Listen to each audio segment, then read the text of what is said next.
Suasana Lebaran Idul Fitri 1444 Hijriah di hari kedua, Minggu tanggal 23 April tahun 2023. Tempat-tempat wisata di Kabupaten Aceh Selatan mulai dikunjungi warga yang datang dari berbagai daerah untuk berkreasi dengan keluarga.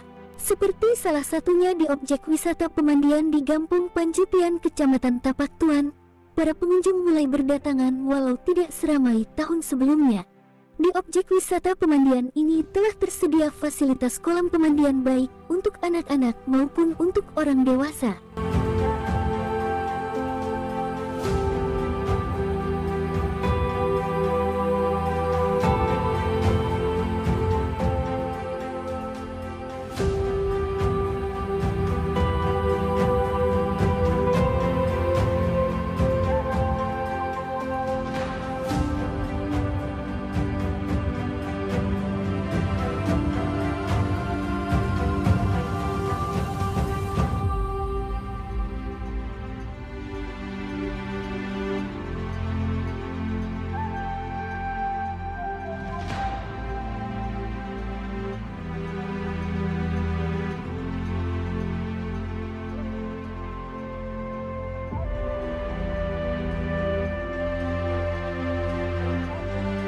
Koordinator Satgas SAR Aceh Mayfendri mengatakan Lebaran di hari kedua ini objek wisata di Aceh Selatan seperti objek wisata Pulau Dua, kolam pemandian Panjupian, dan air dingin mulai dikunjungi warga.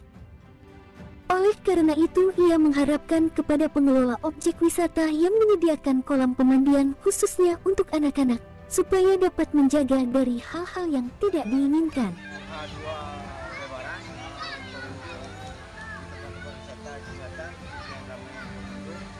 Kita berharap pengelola untuk menyiagakan tidak terjadi sebuah musibah terhadap pengunjung yang menikmati tempat wisata Aceh Selatan.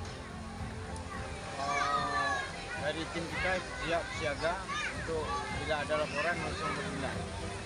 Tempat wisata Aceh Selatan ini banyak dikunjungi dari luar daerah Aceh. Semoga mereka betah dan berkunjung terus ke Aceh Selatan. Tempat yang dikunjungi Pulau Dua, Panjupian, dan air dingin.